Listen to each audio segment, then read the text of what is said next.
الحمد لله رب العالمين والعاقبة للمتقين والصلاة والسلام على سيد الأنبياء والمرسلين وعلى آله وأصحابه أجمعين. أما بعد، وعن أبي هريرة رضي الله تعالى عنه عن النبي صلى الله عليه وسلم قال: اجتنبوا السبع الموبقات. قالوا يا رسول الله صلى الله عليه وسلم ما هن؟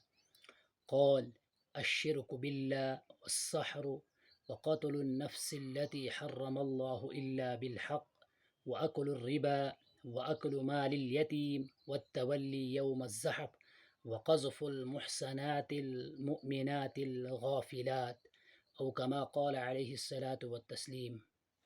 معزز سامعین کرام، نبی اکرم صلی اللہ علیہ وسلم نے اس روایت کے اندر 7 بڑے کبیرہ گناہ سے بچنے کی تلقین کی ہے۔ آپ صلی اللہ علیہ وسلم نے فرمایا کہ اجتنبوا السبع الموبقات۔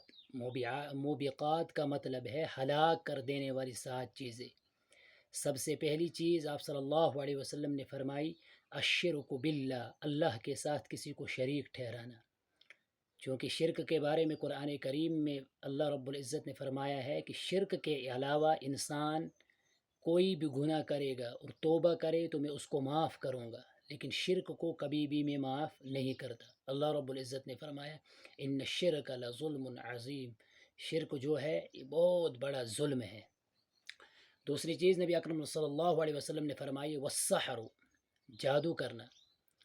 جادو، حضرت امام مالک علیہ الرحمہ نے فرمایا ہے کہ جادو کرنے والا کافر ہو جاتا ہے، لیکن حضرت امام اعظم علیہ الرحمہ نے فرمایا کہ جادو کرنے والا شخص کافر نہیں البتہ فاسق ہو جاتا ہے، اور جادو سیکھنا یہ کبیرہ گناہ میں شامل ہے۔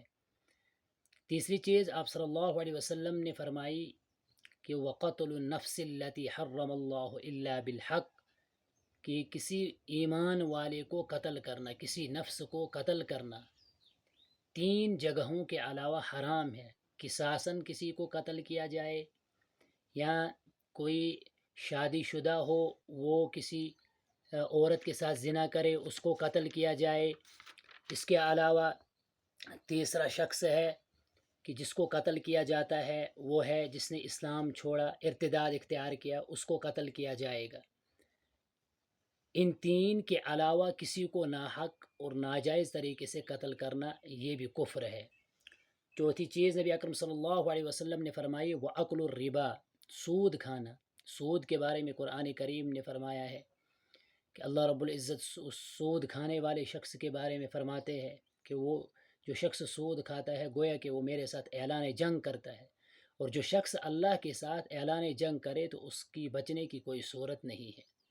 یہ بھی ہلاک کر دینے والے گناہوں میں سے ایک گناہ ہے۔ چوتھی چیز نبی اکرم صلی اللہ علیہ وسلم نے فرمائی وَأَكْلُ مَالِ الْيَتِيمِ، یتیم کا مال ہڑپ کرنا، کھانا۔ جب کسی بچے کا نابالغ ہونے کی حالت میں والد چلا جاتا ہے تو ہمارا حق بنتا ہے کہ اس بچے کی ہم حفاظت کریں، اس کے مال کی نگرانی کریں۔ اگر کوئی انسان اس کے مال کو ہڑپ کر رہا ہے، اس کو کھا رہا ہے، تو یہ بھی ہلاک کر دینے والے گناہوں میں سے ایک گناہ ہے جو انسان کو ہلاک کرتا ہے۔ اس کے بعد نبی اکرم صلی اللہ علیہ وسلم نے فرمایا وَالتَّوَلِّي يَوْمَ الزَّحْفِ، یوم الزحف کو چھوڑ کر انسان پیچھے ہٹے تو اس وقت یہ جائز نہیں ہے۔ لیکن بعد میں قرآن کریم نے اس کے بارے میں حکم اتارا تھا کہ الآن خفف اللہ عنکم وعلم ان فیکم ضعفا۔ اس کے بعد نبی اکرم صلی اللہ علیہ وسلم نے جو 7ویں چیز فرمائی وہ فرمائی وقذف المحصنات المؤمنات الغافلات، پاک دامن مؤمنہ اور بولی بالی عورتوں پر تہمت لگانا۔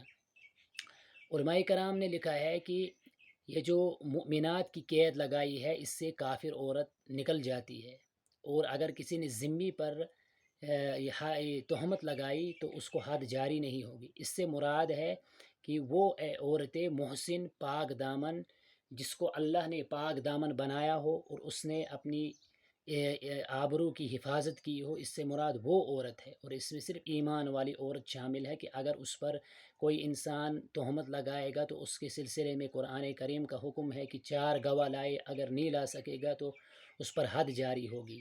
نبی اکرم صلی اللہ علیہ وسلم نے یہ 4 حدیث یہ حدیث نبی اکرم صلی اللہ علیہ وسلم نے بیان فرمائی جس میں 7 ہلاک کر دینے والے گناہوں کا تذکرہ ہے.